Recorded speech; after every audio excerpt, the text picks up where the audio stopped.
buenas tardes. Pues vamos a empezar, vamos a tratar de On va hacer commencer pues no sé, et un diálogo nous allons para essayer conocer de, a María. de, Si de conocen a María, partager ¿sí? pour connaître la Vierge Marie. María es todo Vous la un, connaissez? Vous connaissez la bueno, Vierge Marie? es un La portento Vierge Marie, c'est, que comment dirais-je? C'est un desafortunadamente prodige. nunca hemos llegado a Un conocer. prodige O qui sea, nous est Dios encore nos ha bien dotado inconnu. con este don de esta madre. Dieu nous a Y fait le don en de cette realidad, vuelvo a mère repetir, no la et en conocemos. réalité, je le O répète, sea, on ne la connaît pas. tenemos ideas, On a hablamos de des la idées, Inmaculada, on la Virgen, parlera de la mujer l'Immaculée sin Conception, mancha, la llena de de gracia, la Vierge de sans todo lo tache, de la que pleine de grâce, tradicionalmente hemos tout entendido ce de que ella. traditionnellement Pero nous avons appris ¿realmente sur sabemos elle. quién es? No, Mais en es igual que vérité, Jesús. Es un savons-nous Jesús, vraiment qui elle creemos est? que lo Non. conocemos, Pareil pero pour en Jésus. realidad Jésus, on pense le efectivamente connaître, no mais en tenemos la réalité, menor idea de quién es on Él. n'a pas la moindre idée O de sea, no qui est tenemos Jésus. idea de quién es Jesús, On n'a pas menos idée tenemos de idea de qui est quién es su Jésus madre. et Para encore llegar moins a de sa mère. realmente a entender qué es este Quel est don ce don que Dios que nos Dieu da, nous a fait es un don dans la Vierge del amor, Marie? es un don del amor de Dios. Entonces, C'est un don de l'amour vamos de Dieu. a ir analizando poco a On poco. va alors Primero, commencer à vamos a ver analyser peu à peu. una pequeña D'abord, nous allons introducción sobre el amor de faire Dios. une petite ¿Qué es Dios? introduction sur l'amour O de Dieu. sea, Une petite en introduction realidad sur l'amour hemos de Dieu. entendido que Dios es amor. On a Vamos a ver qué nos entendu, on dice sait Él que Dieu mismo est de amour. esto, ¿no? Y Qu'est-ce qu'il nous después dit? empezaremos a Et introducirnos en ensuite, María, nous allons esa peu à mujer peu única en la découvrir la historia, Vierge Marie, única en la mente cette de femme Jesús, en la mente unique de dans la Dios, pensée de que Jésus, no dans le habrá cœur de jamás Jésus, otra dans igual. la pensée de Dieu. Jesús, Et il n'y aura en una jamais plática une que autre femme tiene comme él con Marie. Simón Jésus, dans Oídos une de María conversation Valtorta, avec Simon, dice lo dans les siguiente. écrits de Maria Valtorta, Dice, al dit igual la que chose toda suivante. historia de amor, De toutes les histoires d'amour, esta es celle-là la est la historia plus más grande, grande que la plus Dios ha belle histoire forjado, d'amour que que Dios Dieu ha a hecho voulu hacia avec sus sa criaturas. créature. Simon parle de la Simón Vierge Marie. está hablando de Il María. parle des Simón dons que está Dieu a faits hablando aux hommes. de los dones que Et Dios il dit de Dieu les ha dado a los hombres. qu'il est la Y perfection dice, inaccessible. Dieu, la beauté ese complète. Dios del que tú hablas, Dieu, la que es la puissance perfección infinie. inalcanzable, Dieu, Dios l'essence es la belleza incompréhensible. completa, Dieu est la Dios es la bonté que potencia rien ne peut infinita, dépasser. Dios es la Dieu, esencia c'est l'amour fait incomprensible, Dieu. C'est Dios l'amour. es la bondad insuperable, Dios Tu es dis el que amor hecho Dios, plus tu connais Dieu es el dans amor. sa perfection, Dices que et cuanto más plus conoces tu a peux Dios en su pénétrer dans les perfección, profondeurs sans tanto más limite te de sa parece subir lumière, o sumergirte en sans las ombre. profundidades sin límites del azul Mais sin quand on sombras. comprend l'amour, Pero cuando Dieu comprendas fait al amor amour, hecho Dios, l'amour fait Dieu, no subirás on ne ni s'immerge te pas sumergirás dans le más en bleu lo du azul, ciel, sino en un mais remolino dans un incandescente de tourbillon llamas, y serás incandescent arrojado de a una flammes. beatitud que te será On muerte y entrera dans vida. une béatitude qui Tendrás a sera à Dios la como fois una mort et posesión vie. On completa. aura Dieu Cuando dans por une tu possession voluntad complète, habrás llegado a car comprenderlo y par merecerlo. la volonté, on Decir sera que Dios es capable de amor, le comprendre et de le mériter. relativamente podemos Dire que Dieu est entenderlo, amour, pero on lo peut le entendemos un poco. comprendre de manière relative, Si bien sûr. entendemos el amor On comprend a l'amour modo à de partir de ce que sentimiento nous y connaissons de decimos que l'amour, Dios nos ama. à partir de nos sentiments, Creo et on que dit que a Dieu través nous aime. de la revelación de Mais Luisa à Picarreta travers la entendemos que el révélation que amor de Dieu Dios fait no à es un Louisa, sentimiento, on comprend que sino l'amour es n'est un pas un darse, sentiment. o sea, es un C'est un acto. don, Dios c'est no nos se ama donner, c'est a un modo acte. humano, Dieu ne nous sino aime pas Dios de manière cuando humaine. ama, ama Dieu, quand il dándose aime, completamente. il se donne en même temps, complètement. Et Dieu est une unité, on ne peut pas diviser Dieu. Donc, quand Dieu se donne, il se donne en plénitude. Tout Dieu se donne. Donc, comprendre l'amour de Dieu, c'est comprendre ce qu'il est lui.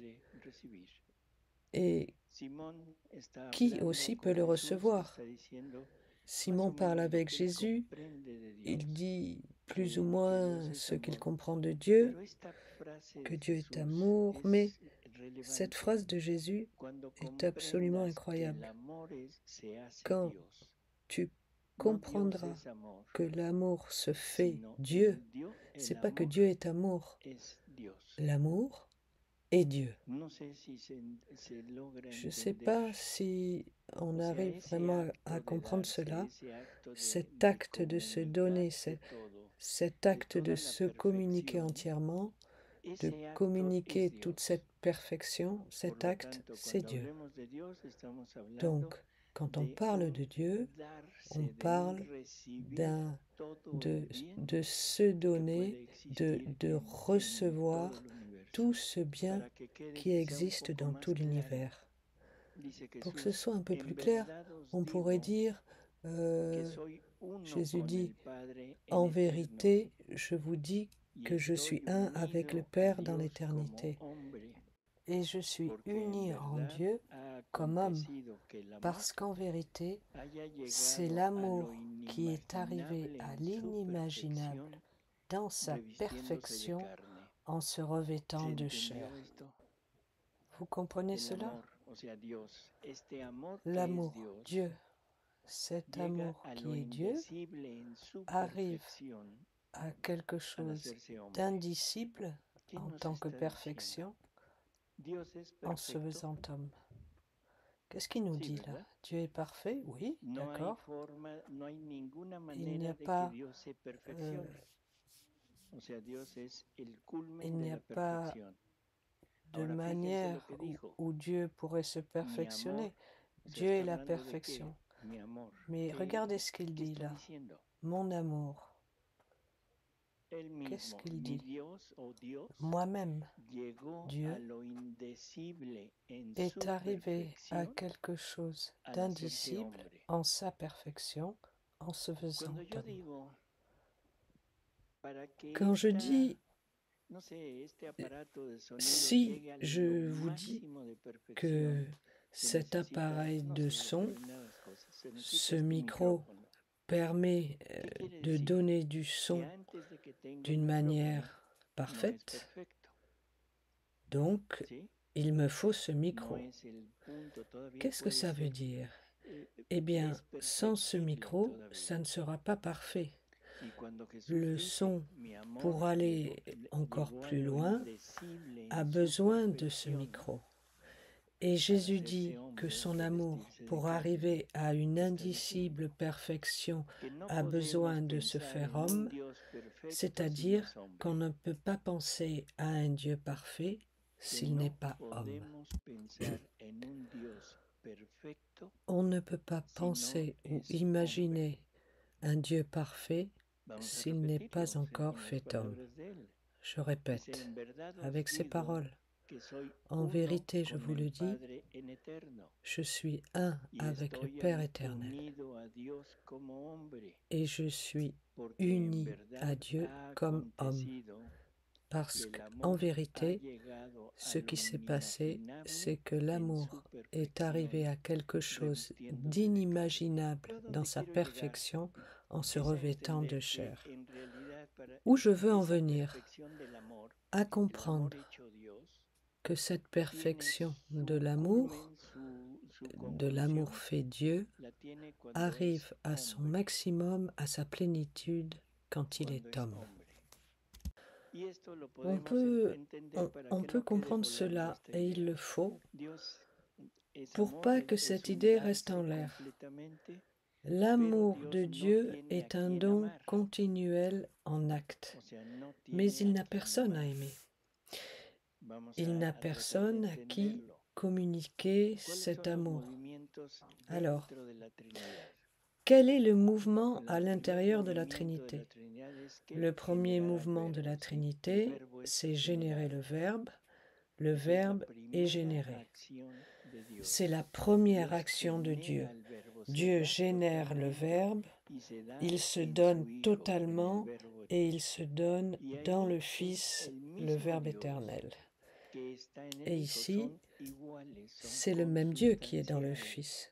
C'est le même Dieu, ils sont consubstantiels. Il n'y a pas de différence entre le Père et le Fils. La seule différence, c'est l'individualité. Le Père ne communique pas la paternité. Seulement, il se communique entièrement, mais il ne peut pas communiquer la paternité au Fils. Et le Verbe éternel, qui est la deuxième personne de la Trinité, a lui aussi une individualité différente de celle du Père. Il est le Fils. Le Père génère le Fils et le Fils est exactement égal au Père. Il est tout l'être du Père, mais avec une personnalité différente, une personnalité de Fils.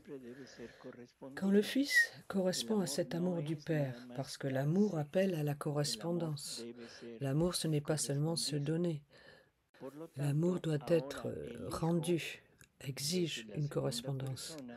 Donc maintenant le Fils, la seconde personne de la Trinité, doit correspondre en amour au Père. Et comment correspond-il au Père?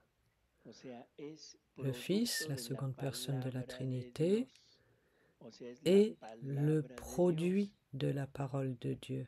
Il est la parole de Dieu. Vous comprenez? Et cette parole, comment s'appelle-t-elle? Quelle parole dit Dieu? C'est fiat. Le Verbe éternel, la deuxième personne de la Trinité, c'est la parole de Dieu. Et la parole de Dieu, c'est fiat, qu'il soit fait. Et ensuite, pourquoi qu'il soit fait, le fiat? Qui est le créateur de tout? C'est le Père. Mais c'est le Père à travers sa parole qui dit fiat. Le Père crée tout à travers sa parole. Fiat, fiat lux. Tout a été fait par lui, pour lui, en lui. Donc tout vient de ce fiat, qu'il soit fait. Que cette chose naisse, se matérialise. Donc, tout est créé à travers qui? Le Verbe éternel, parce qu'il est la parole du Père. Vous comprenez? Et il y a quelque chose qui est très très intéressant. Quelle est la première chose que le Verbe va faire, va créer? Allons voir à Saint Paul. Saint Paul nous dit, en parlant de Jésus, que lui, il est le premier-né de toute la création. En lui, tout a été créé par lui, pour lui et en lui. Vous vous rappelez? Tout a été créé pour lui, par lui et en lui.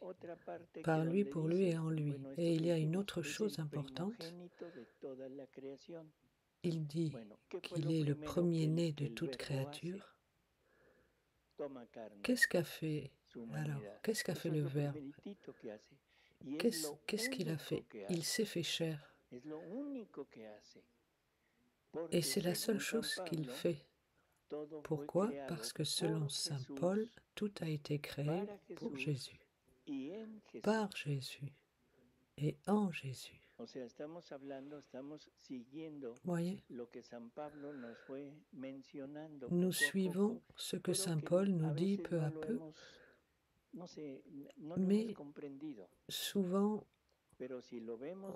on ne comprend pas bien tout ça dans sa plénitude. Mais si nous voyons les choses de cette manière, nous comprenons que l'action du Verbe éternel qui va mener à bien ce que le Père désire, La seule chose que fait le Verbe, c'est se faire s'humaniser, prendre une nature différente que celle de Dieu, une nature différente de celle de Dieu en se faisant homme. Voyez, c'est là que son amour est arrivé à cette indicible perfection en se faisant chair. Et nous allons voir comment. Donc, une fois que nous voyons les actions de Dieu de cette manière, quand le Verbe éternel correspond à cet amour du Père, il s'est fait chair, ça y est, et maintenant, cette humanité du Verbe éternel, qui dans le futur va s'appeler Jésus, c'est lui qui crée tout. Tout a été créé par lui, pour lui et en lui. C'est ça la correspondance. Que se passe-t-il à ce moment-là? C'est la procession du Saint-Esprit, la troisième personne de la Trinité. Voilà. Le Saint-Esprit procède de l'activité du Père et du Fils. Grâce à l'action du Père en générant le Fils, grâce à l'action du Verbe en se faisant homme, en prenant une humanité et de cette humanité mener à bien toute la création, de ces deux actions procède le Saint-Esprit.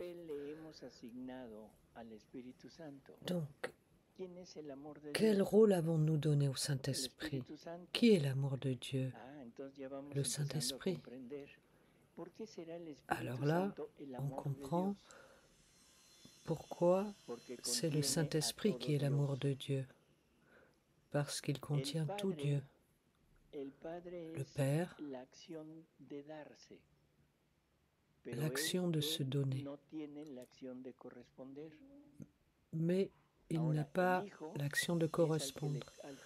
Le Fils, c'est celui qui a le rôle de correspondre, mais il n'a pas l'action de pouvoir se donner, vous comprenez?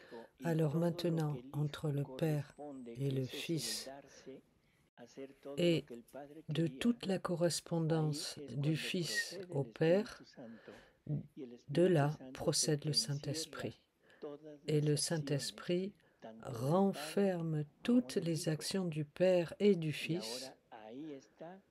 Et maintenant, l'amour est complet. Pourquoi? Parce que Dieu est là. Et qu'est-ce qui manque alors maintenant? Quelqu'un à aimer. Parce que si nous comprenons que l'amour doit avoir trois actions, se donner, recevoir et communiquer. Voyez, un amour qui s'enferme en lui-même est un amour qui n'a aucun sens. Il peut être très grand, mais s'il ne se communique pas, finalement, c'est un amour, comme dit Jésus, qui devient mélancolique, taciturne.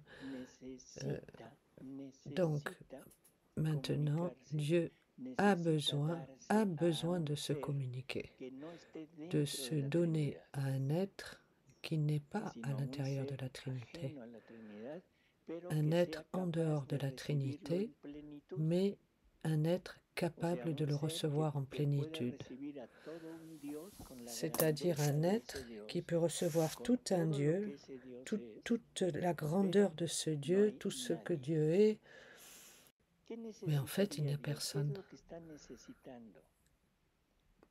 De quoi Dieu a-t-il besoin? Attention, quand je dis de besoin de Dieu, ça peut paraître un peu bizarre, mais Dieu a besoin de quelque chose? Oui. Il y a deux types de besoins. Un besoin de quelque chose qui vient d'une carence, on a besoin de quelque chose Et il faut trouver une personne qui puisse nous aider dans cette carence. Ça, c'est la nôtre. Dieu n'a pas cette carence.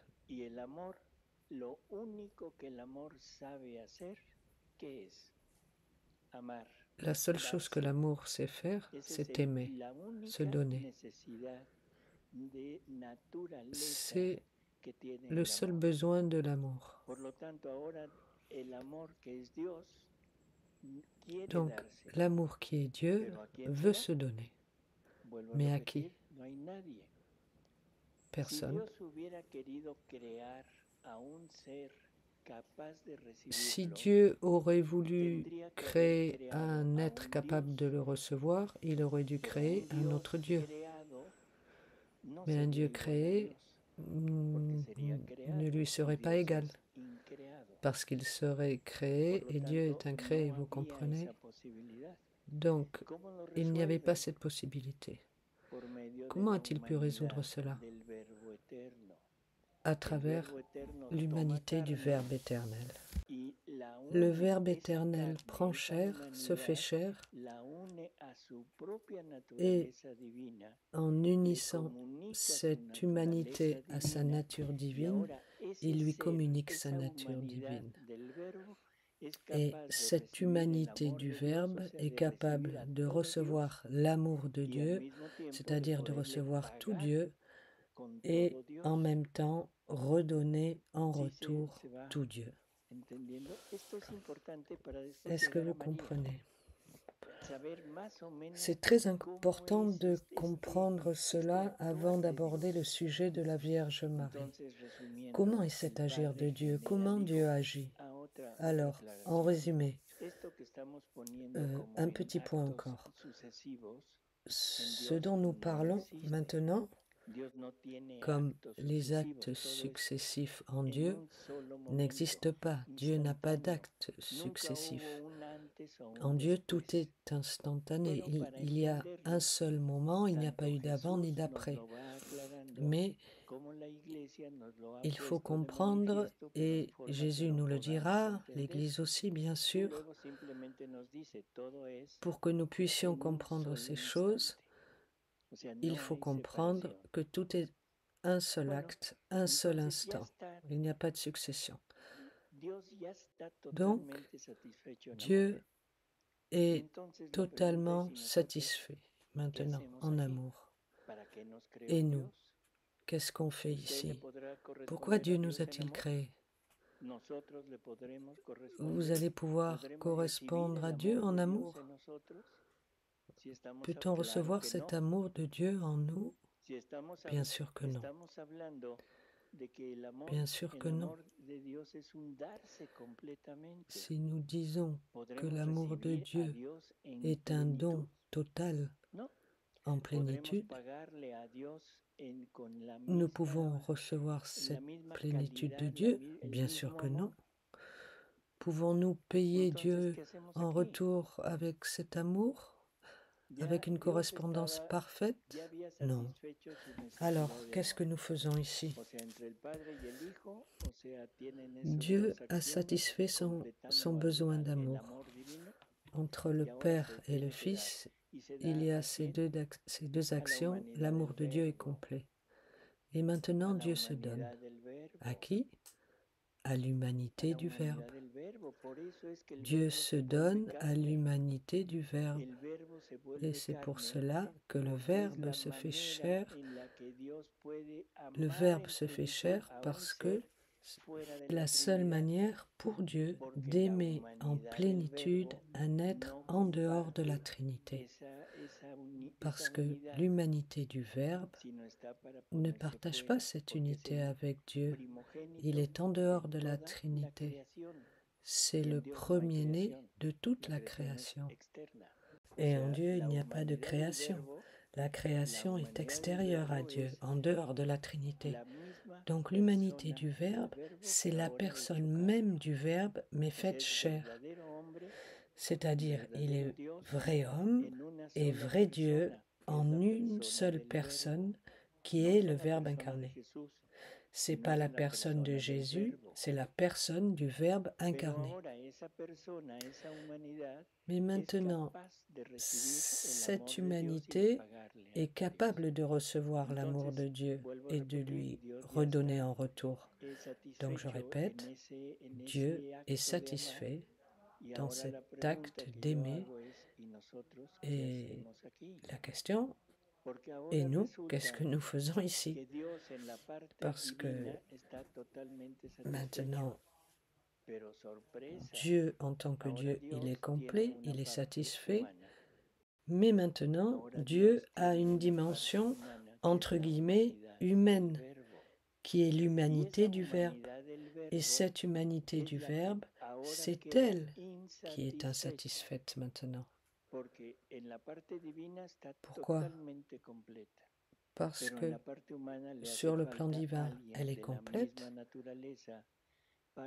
mais au niveau humain, il lui manque quelqu'un de sa nature pour partager tout ce qu'il est, tout ce qu'il a. Et c'est pour cette raison que Jésus nous dit que avant de créer l'homme, il a dit à son amour, je ne veux pas être seul. Je veux une créature avec laquelle je puisse partager tout ce que je suis, tout ce que j'ai, une créature pour avoir une relation d'amour. Quelqu'un qui est égal à moi, semblable à moi. Il veut une créature pareille que lui, humaine et divine. Humaine et divine. Donc Jésus, c'est celui qui a tout créé. Jésus, c'est lui qui, avant de créer l'homme, dit à son amour, à qui? À la divinité, bien sûr. Je ne veux pas être seul. Je ne veux pas être seul en dehors de la Trinité. Je veux une créature semblable à moi.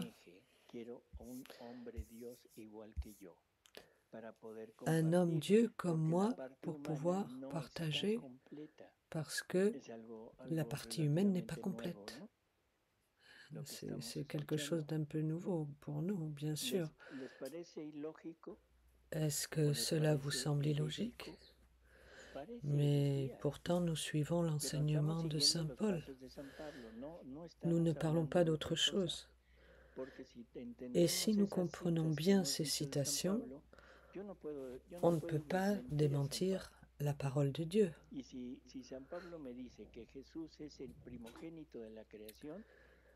Si Saint Paul dit que Jésus est le premier-né de toute la création, on peut dire que c'est la première œuvre que fait le Verbe éternel.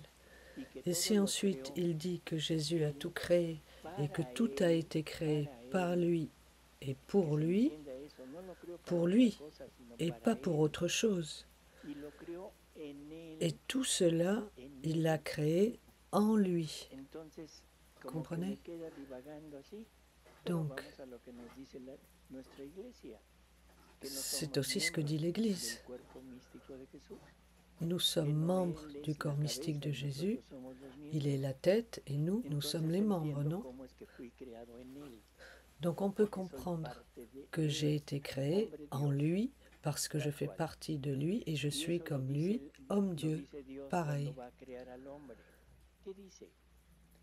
Et ça, Dieu le dit quand il crée l'homme. Faisons l'homme à notre image et à notre ressemblance. Image et ressemblance. Qu'est-ce que c'est que l'image? L'extérieur, oui. Dieu a un extérieur? Non, bien sûr que non. Mais Jésus, oui. Dieu n'a pas de nez. Dieu n'a pas d'yeux, Y-E-U-X. Donc, l'image, c'est l'image de Jésus, bien sûr. Notre humanité a été prise, le modèle de notre humanité a été l'humanité du Verbe éternel et pas l'inverse. Jésus, le Verbe, ne prend pas une humanité comme la nôtre. C'est nous qui avons été créés à l'image de l'humanité du Verbe qui est Jésus. Et ensuite, la ressemblance, qu'est-ce que c'est? C'est l'agir, c'est la manière d'agir. Et cette manière d'agir en Jésus, c'est quoi? C'est un acte divin. Les actes de Jésus sont des actes divins, d'accord? C'est pas l'homme qui agit, et il le dit dans l'Évangile. Vous croyez que je suis venu faire mes œuvres? Non, vous vous trompez. C'est mon Père qui habite en moi, qui fait ses œuvres en moi. Je ne peux rien faire par moi-même, dit-il. Aussi dans un autre chapitre, je fais ce que je vois faire le Père. Voyez, il nous parle de cette unité entre l'humanité et la divinité et l'humanité. Vous vous rappelez que nous avions ici même révisé le catéchisme de l'Église catholique qui nous dit que Dieu veut nous faire participer à sa vie divine. Saint Pierre le dit. Dieu veut nous faire participer à sa nature, à ses œuvres, de tout ce qu'il est.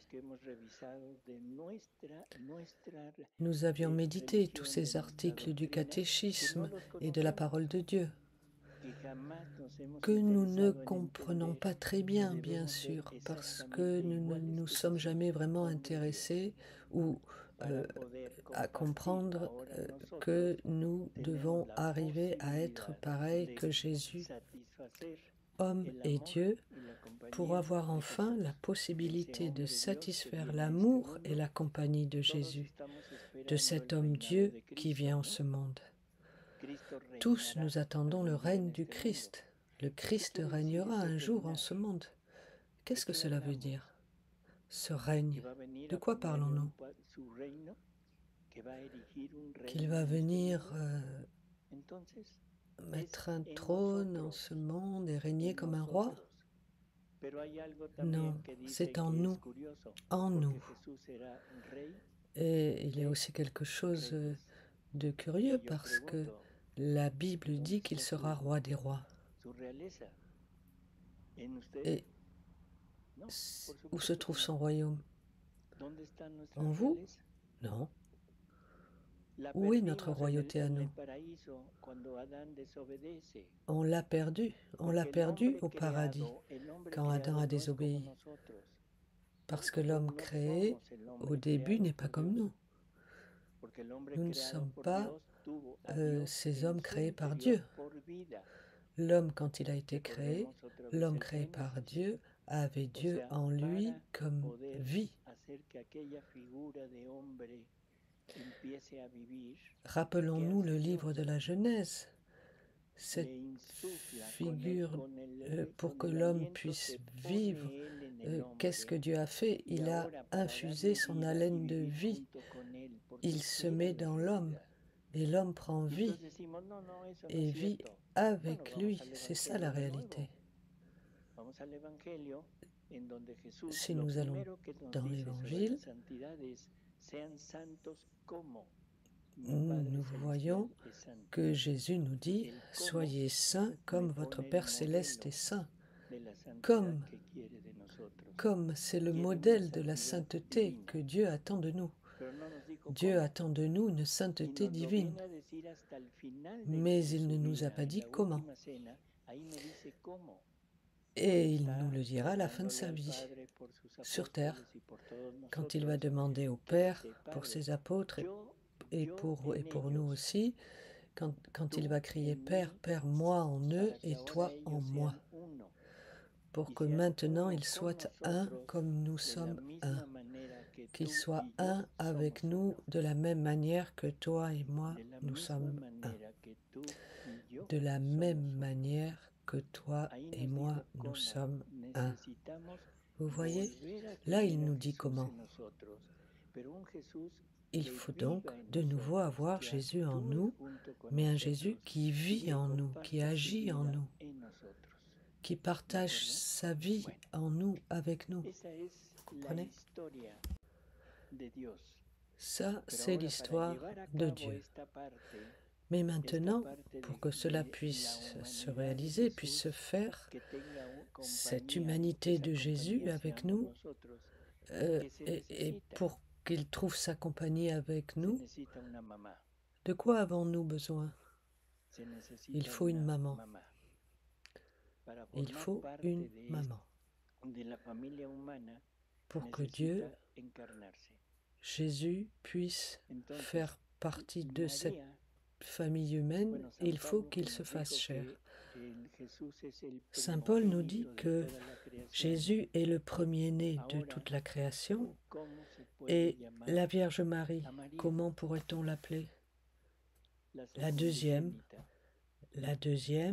première-née de toute la création. Jésus le dit dans les révélations à Maria Valtorta.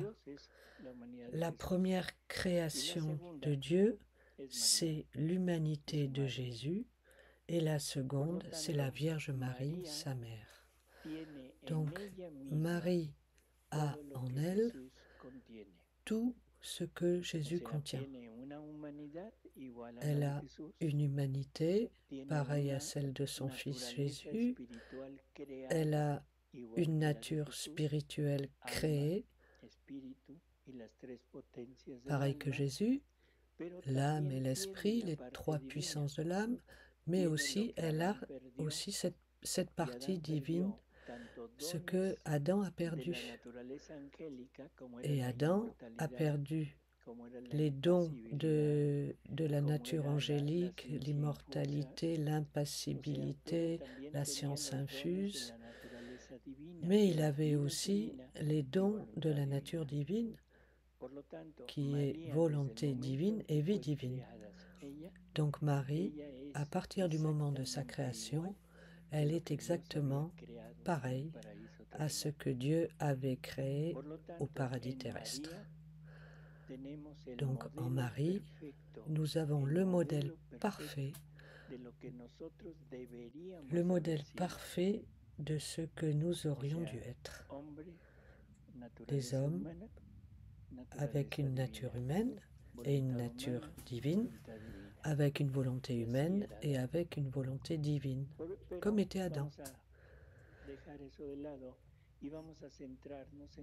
Mais on va laisser de côté tout cela pour l'instant et nous allons nous concentrer sur la Vierge Marie.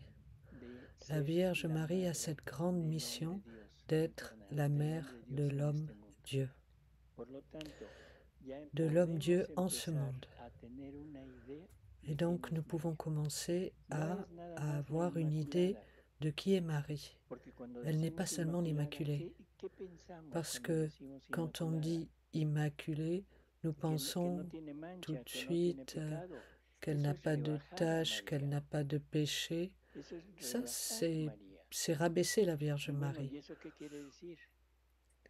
Ce que je veux dire, c'est qu'elle a volonté divine, vie divine, parce qu'elle n'a jamais fait sa volonté, mais toujours la volonté de Dieu, parce qu'elle est toujours synchronisée avec ce que Dieu veut d'elle, et c'est pour ça qu'elle acquiert ce don immense qui est la vie divine, qui est la volonté divine. Vous comprenez? Marie est l'exemple parfait de ce que l'être humain doit devenir, avec la grande différence que la mission de la Vierge Marie est bien sûr unique. C'est la mère du Verbe éternel. Une question.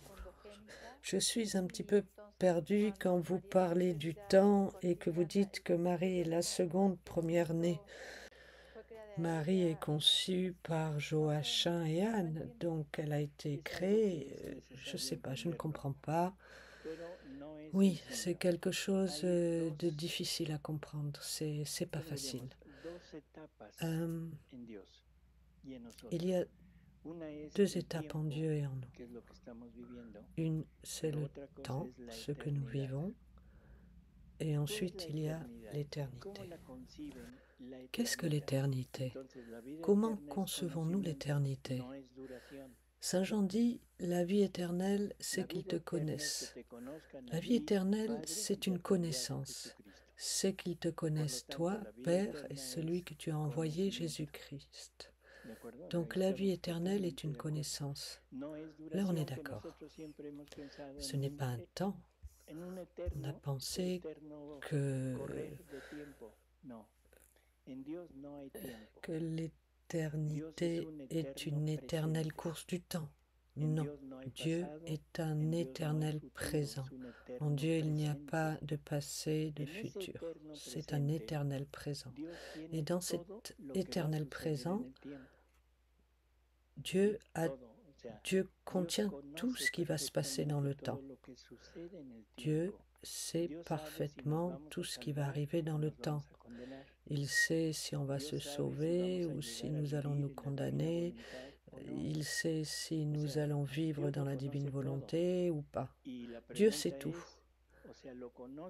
Et la question pour moi, c'est Dieu connaît tout cela parce que je dois le faire ou parce que je l'ai déjà fait? Parce que je l'ai déjà fait.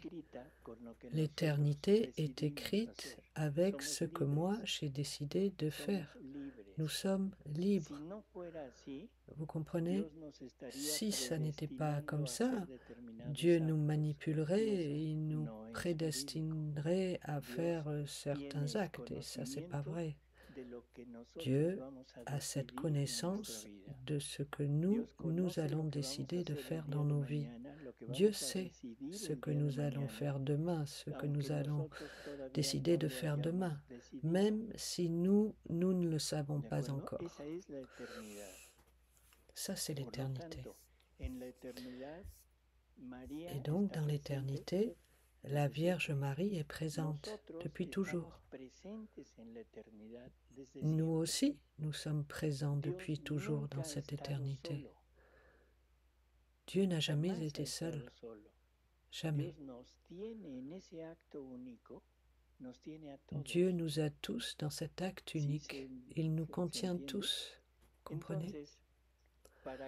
Donc, pour que puisse se développer tout ce que Dieu a de présent dans cette éternité, il faut le temps. Ça se développera dans le temps.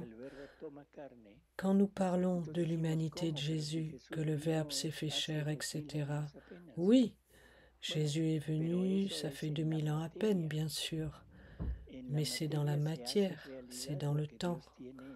C'est dans le temps que se fait cette réalité présente en Dieu de toute éternité. Donc, c'est vrai que ça nous complique un peu les choses, mais Dieu nous a tous en lui. Donc, la Vierge Marie, dans l'Esprit de Dieu, dans cet acte unique, dans cette éternité, comme l'humanité du Verbe qui a été le premier-né de toute créature, et pour que cette humanité puisse se concrétiser, il faut une maman. Et cette maman, c'est la seconde première-née, bien sûr. À partir de maintenant, nous commençons à réaliser que Marie est tout à fait spéciale, tout à fait unique. Jésus est le premier, Marie est la seconde dans la pensée de Dieu, dans la création de toutes choses. Dans l'Esprit de Dieu, dans la pensée de Dieu, il y a d'abord la création de l'être humain, Adam et Ève, et à partir de là, il y a une descendance, et à travers le temps, devait venir Jésus dans ce monde.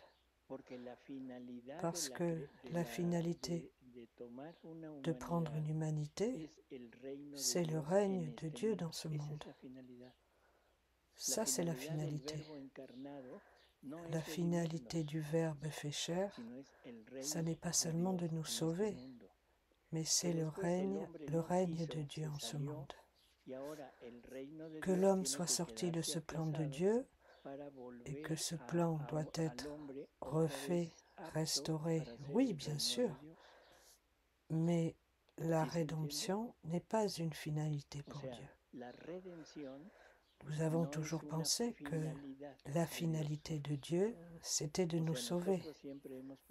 Mais le salut est une étape pour arriver à la vraie finalité qui est d'entrer dans son règne. Mais ce salut est nécessaire parce que l'homme avait tout perdu et Dieu ne pouvait plus habiter en nous, vivre en nous, agir en nous et à travers nous.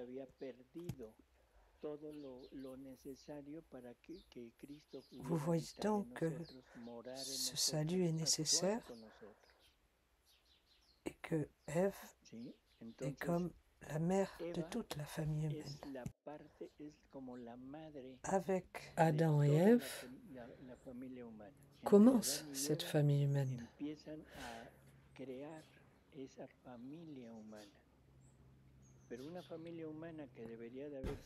Mais une famille humaine qui aurait dû être semblable à l'image et à la ressemblance de Dieu.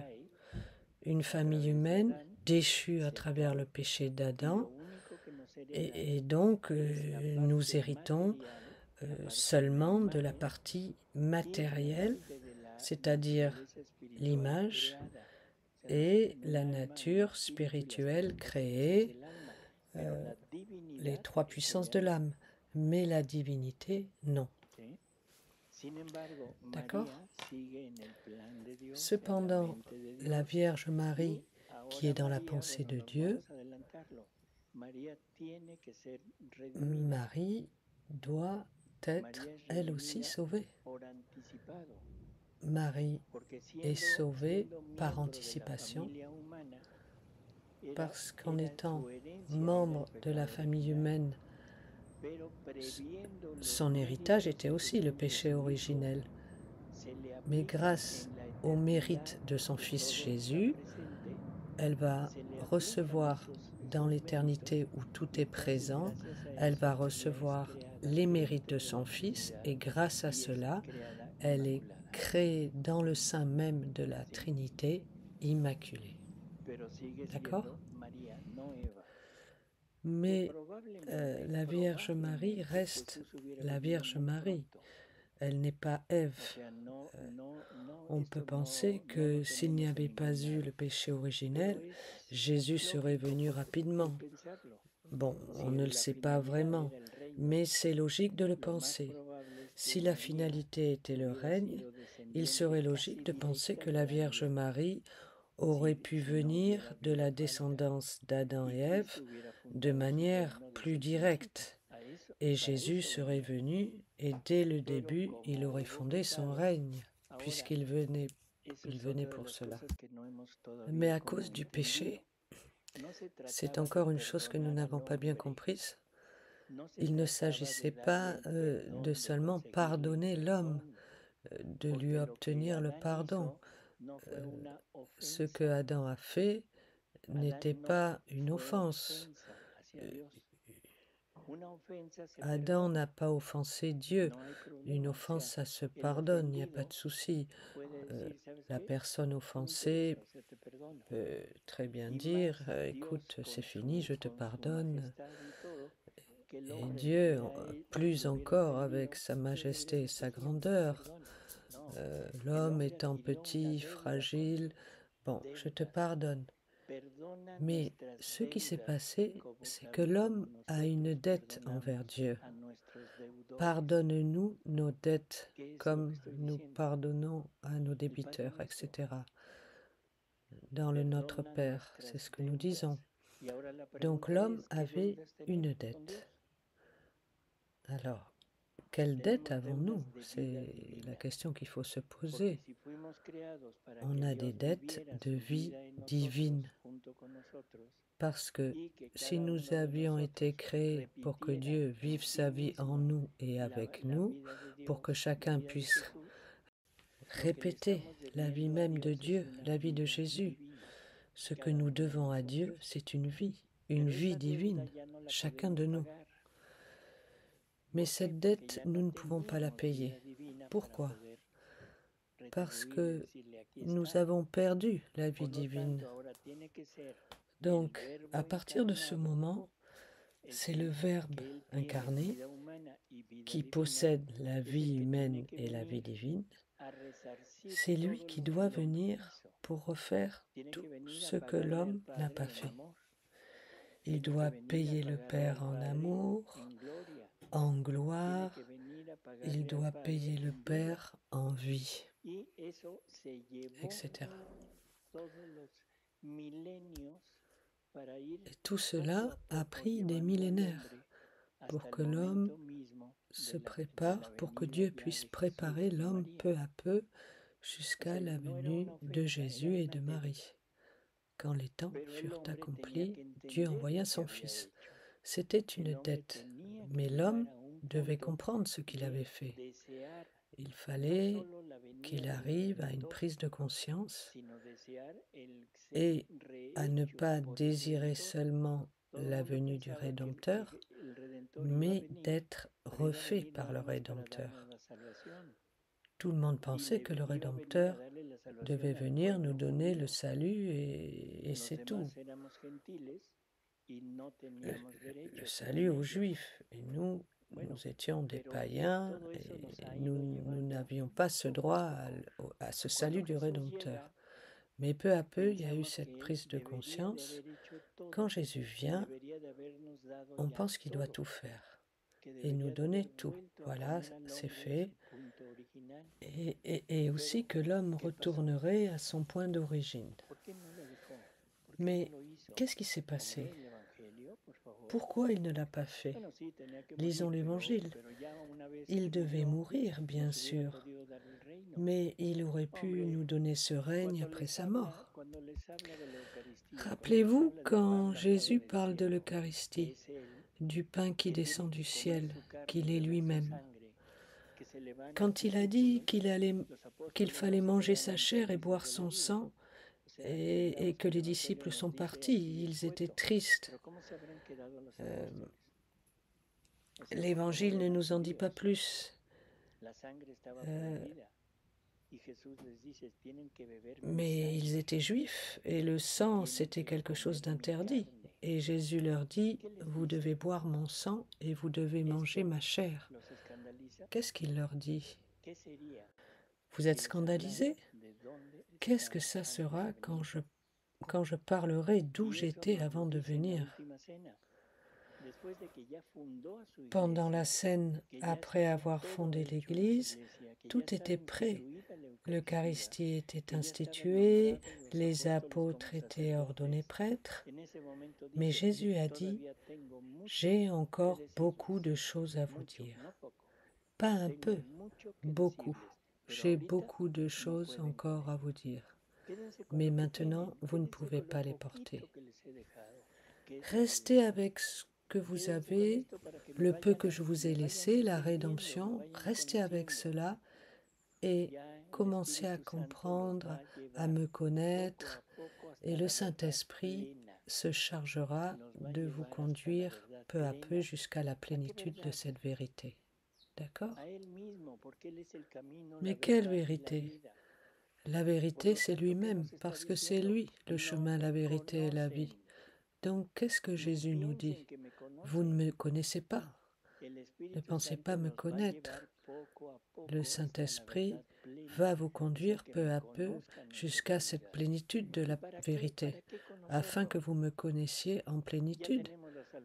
Et pourquoi le connaître, puisque nous avons le salut? Pourquoi voudrions-nous le connaître davantage? Saint Jean nous le dit dans l'Évangile.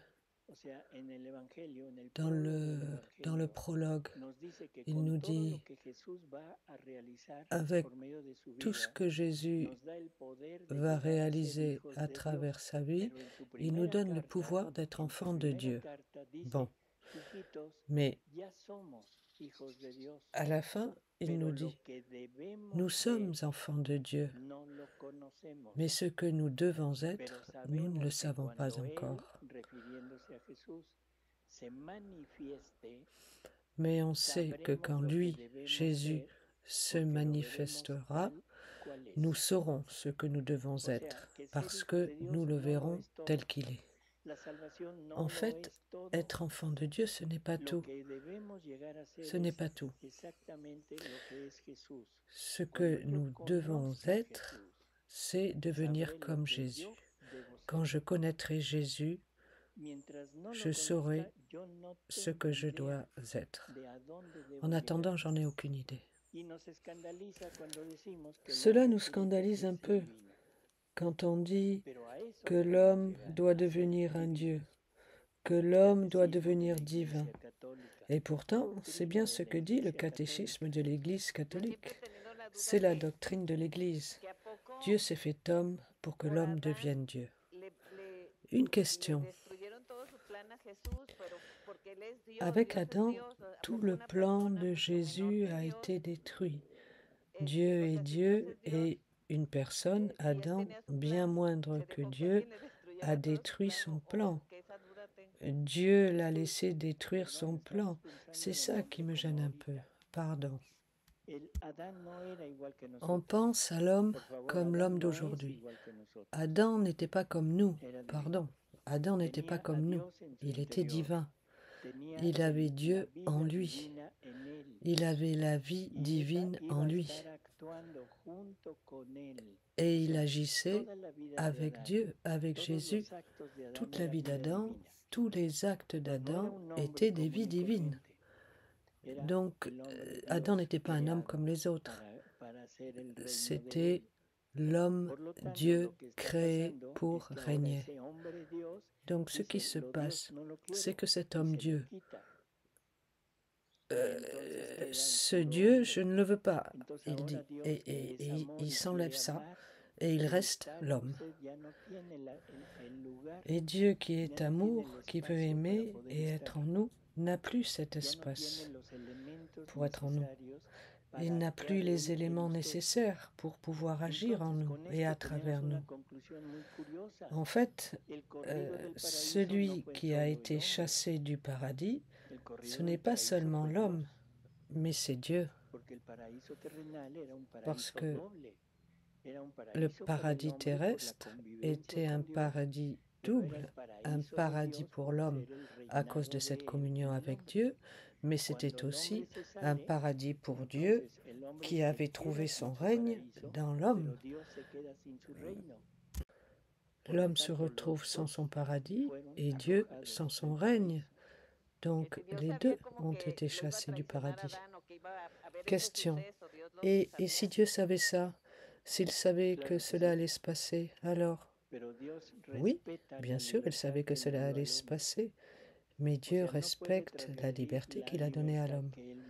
Dieu ne peut pas usurper la liberté qu'il a donnée à l'homme, et cela se comprend très facilement. Parce que si Dieu n'avait pas donné cette liberté à l'homme, l'homme n'aurait jamais pu être comme Dieu. Si l'homme n'avait pas été libre, l'homme ne serait pas comme Dieu. Il n'aurait pas la liberté comme Dieu. Bonsoir, j'ai une question. Vous avez dit que appeler Marie l'Immaculée, ça veut dire celle qui est sans tache. Oui, c'est ce que nous disons. Mais en vérité, nous disons rien. Nous ne disons rien quand nous disons cela, parce que le fait de ne pas avoir de tâche, de ne pas avoir le péché originel, c'est parce qu'elle est pleine des dons et des attributs de Dieu que Adam a perdu. Marie a l'immortalité, elle n'est pas morte, elle a la science infuse. Mais surtout, elle a la vie divine et la volonté divine. Elle avait une volonté humaine et une vie divine, et une volonté humaine et une volonté divine, comme son fils Jésus. C'est cela que veut dire, que signifie immaculé. Si vous dites sans tache, c'est amoindrir le plus important pour se fixer sur ce qui est moindre. Docteur, une question. Si Adam n'était pas sorti du paradis, de la vie divine, Jésus serait-il venu? Bien sûr. Maintenant, je comprends. avec ce que vous venez de nous expliquer. Parce qu'il voulait régner ici avec nous. C'est ça l'important. Il serait venu de toute manière parce que la finalité n'était pas seulement de nous sauver, mais de régner en nous. Il nous avait pensé comme une partie de lui, comme son règne. Oui, tout à fait. Nous avons toujours pensé que, et nous n'avons pas bien compris que c'est même une insulte envers Dieu que de penser que la finalité de Dieu, c'est de nous sauver. Mais nous sauver de quoi?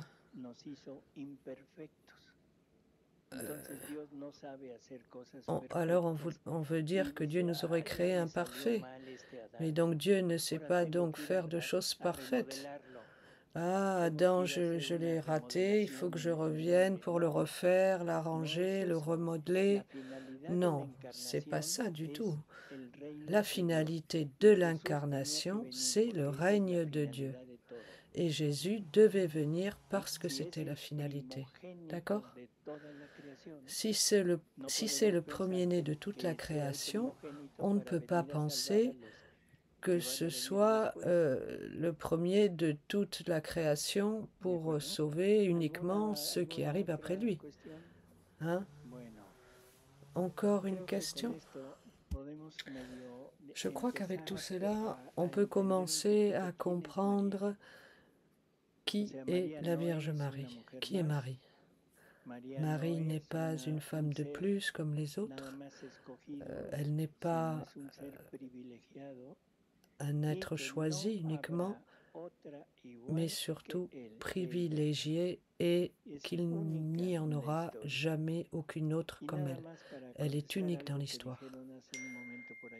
Et pour répondre à une question, Dieu peut nous aimer maintenant, oui, il peut nous aimer, mais il peut nous aimer grâce au don de la divine volonté. C'est pour cela que Louisa est la première sortie du péché originel pour acquérir le don de la vie divine et de la divine volonté. Et grâce à cela, elle reçoit la ressemblance avec Jésus. Elle a Jésus totalement en elle. Elle fait tout avec Jésus et Jésus fait tout avec elle. Maintenant, Dieu peut aimer l'homme en plénitude car il est à nouveau dans l'homme et c'est ça le don de la divine volonté. C'est ce que nous voulons apprendre, c'est ce que nous voulons découvrir, acquérir et posséder ce don de la vie dans la divine volonté. Voilà.